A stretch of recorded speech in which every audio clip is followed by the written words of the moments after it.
Hi, in this video we will understand basics of blockchain. We will see what is a block and its structure, what is blockchain, how are blocks chained together, distributed ledger and blockchain transparency, database vs blockchain, pros and cons of blockchain, and lastly, we'll see types of blockchains, permissionless and permissioned blockchains. So what is a block and its structure?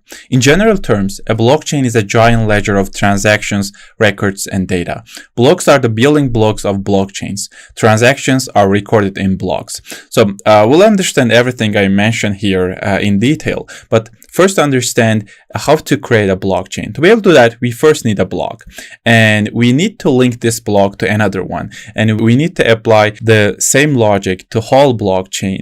The blocks are linked one after the other, and this makes up a blockchain itself. So what are block elements? For example, we have a block, and in this block we have some elements. The first element is block size. It's basically the amount of data the block can hold. The second thing is block header. It holds the metadata of the block, and it has 6 sub-elements for the metadata. The first one is version. It's the version number of the block. The second one is previous block hash. It's the hash value of the block header of the previous block. We'll understand what I mean by previous block hash in detail. The third property is the timestamp. It's the time at which the block was created. The other one is difficulty level. We'll also understand difficulty in our blockchain demo at the end of this section, so don't worry about it. You just need to know that in the block header, we also have a property called difficulty. The other one is nonce value. We'll also understand the nonce value in detail. It's the value that validators try to find to reach a targeted hash. So this might seem complicated for now, but don't worry about it.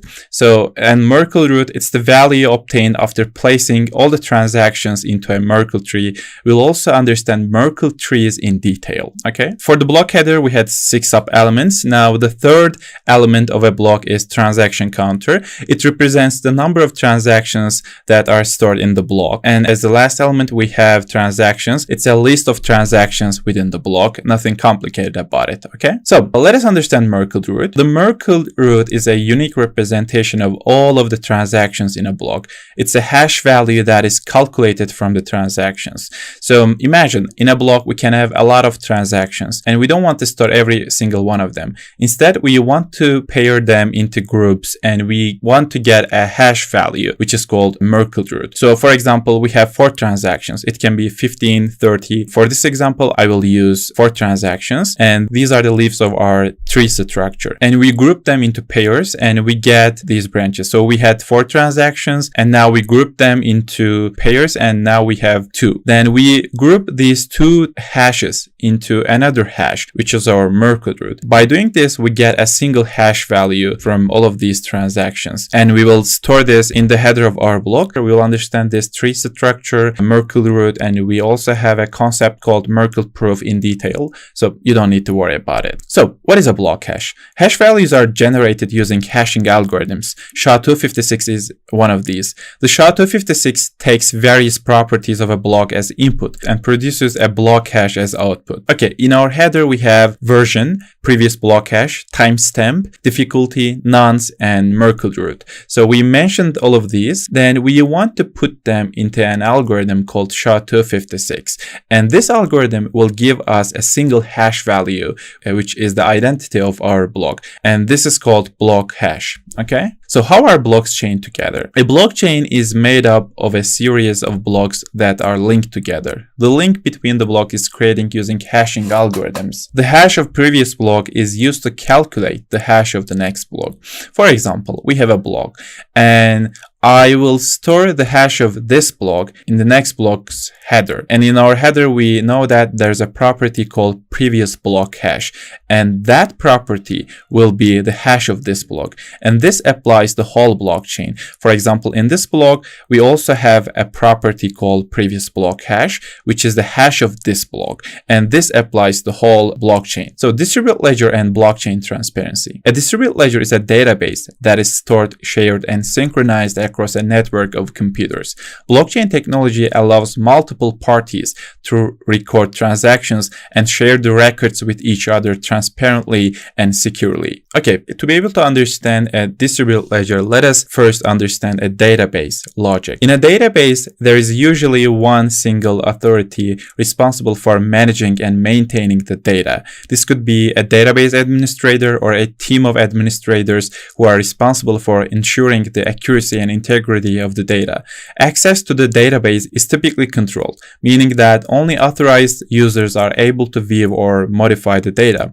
For example, it can be an organization, a store, factory, or a person who want to reach the data. And to be able to do that, we need to go to database. And if there's something changed here in this database, no one can control it because it is controlled by a single authority. But when it comes to a distributed ledger, it's like a database that is shared across a network and managed by multiple parties. It is used to record and verify transactions. And blockchain is a type of distributed ledger that consists of a chain of blocks, each one containing a list of transactions that are secured using cryptography.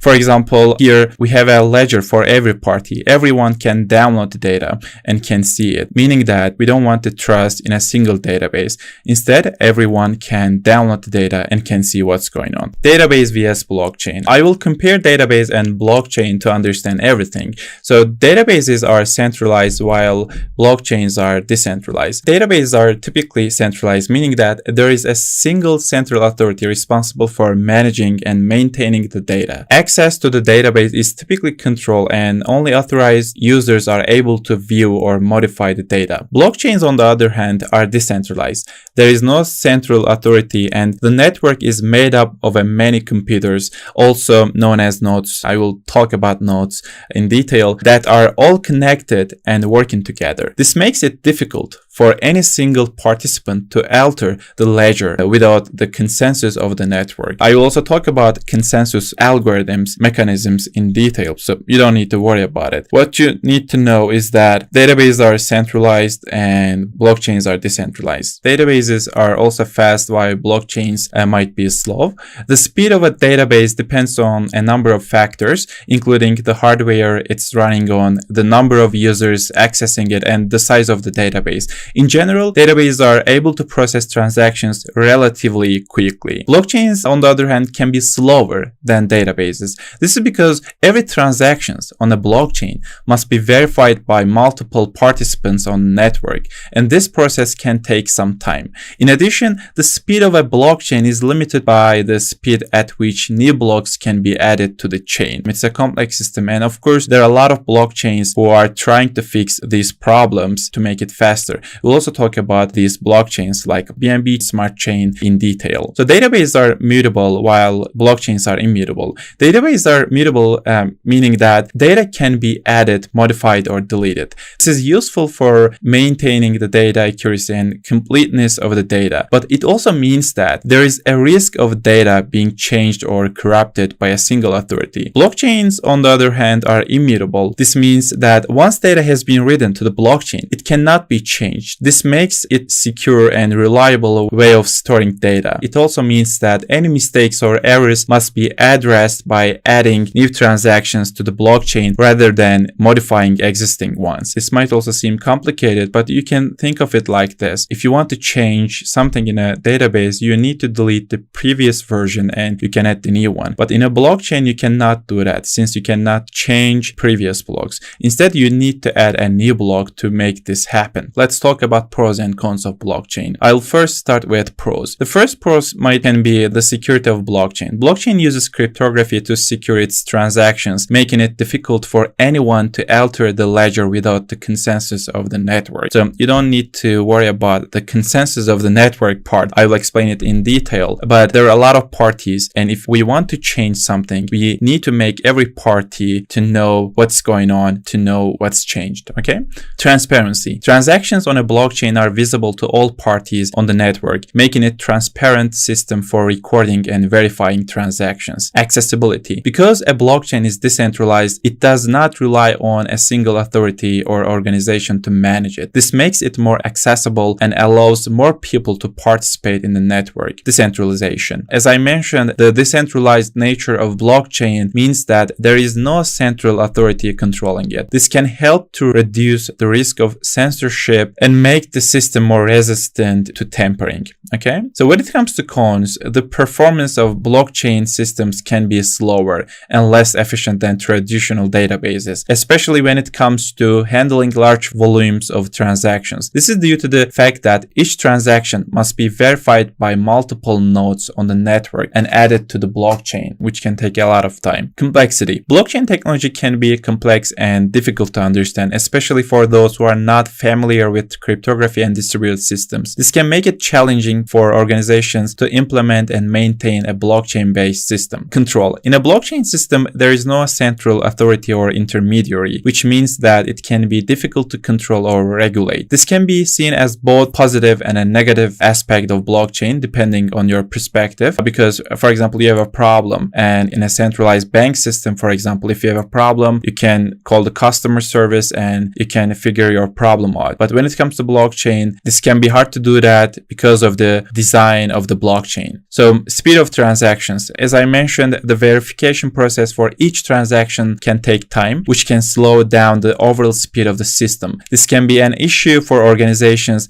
that need to process a large number of transactions quickly. So types of blockchains, permissionless and permissioned blockchains. So I will compare permissionless and permissioned blockchains. What I mentioned until this point is all about permissionless blockchains because it's open to anyone and everyone can download the data. It's a distributed ledger that allows anyone to participate as a validator or a user. On the other hand, a permissioned blockchain is also a distributed ledger that restricts access to certain parties. For example, in a company environment, you just want to grant some certain parties for the data of the company, and you can do this with the permissioned blockchain. In a permissionless blockchain, everyone can read, write, and validate transactions without the need for prior approval. In a permissioned blockchain, on the other hand, only authorized parties are allowed to validate transactions or access the data on the network. So permissionless blockchains are not controlled by a single entity, but in a permissioned blockchain, there's often a governing body. So in a permissionless blockchain, privacy is focused, but on a permissioned blockchain, there's a controlled privacy by the certain parties.